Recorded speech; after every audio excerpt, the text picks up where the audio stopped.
মেরে গেলে আমার ভাইটা বাইতে থাকতো পড়াশোনা করতো। ভেতরে দেখছি কিছু নাই, সব কয়লা বিল্ডিং ভেঙে পড়তেছে, সুদে হইতেছে, এই সুদে সব পড়ে গেছে। আগুন ধরা গ্যাস ওরা তো আইছে 8টা 8:30 দিকে আইছে। বইলা আসে না কয় আমার বন্ধু ফোন দিছে, হ্যাঁ চাকরি করে আপা মানে এই হইছে দেখে আসি।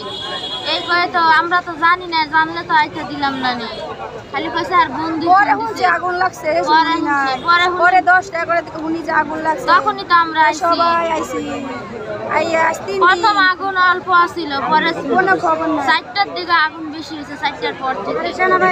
তখন যদি ভালোভাবে আগুন নিবাইতো তাহলে অনেক মানুষ উদ্ধার করতে পারতো।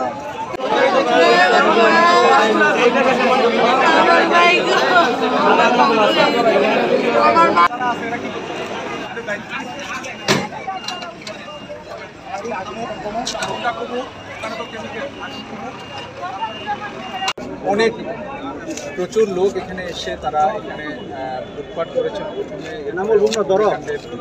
অগ্নিকাণ্ডের ঘটনাটা ঘটেছে।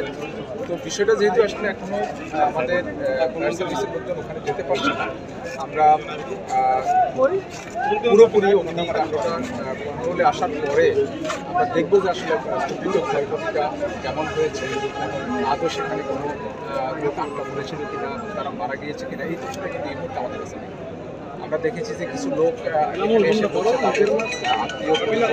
আমি উপজেলা নির্বাহী অফিসারকে একটি কন্ট্রোল রুম করতে বলেছি, কিন্তু মানুষের যে চাপ আসলে এটি একটু কন্ট্রোলে নিয়ে আমরা তালিকাটা করব। আগেই বলেছি যে এখানে আসলে কেমিক্যাল ছিল, এই কেমিক্যাল ছিল এটি সালফার। এই সালফার থাকার কারণে এই অগ্নিকাণ্ডটা ফায়ার সার্ভিসের 11টি ইউনিট কাজ করেছে।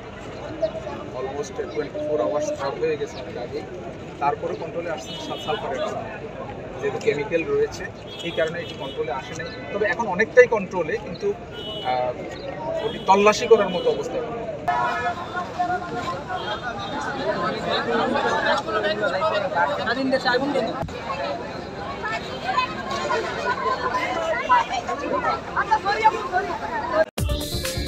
দেশ বিদেশের সর্বশেষ সংবাদ সবার আগে জানতে ক্লিক করুন risingbeauty.com। প্রতি মুহূর্তের খবর অনলাইনে।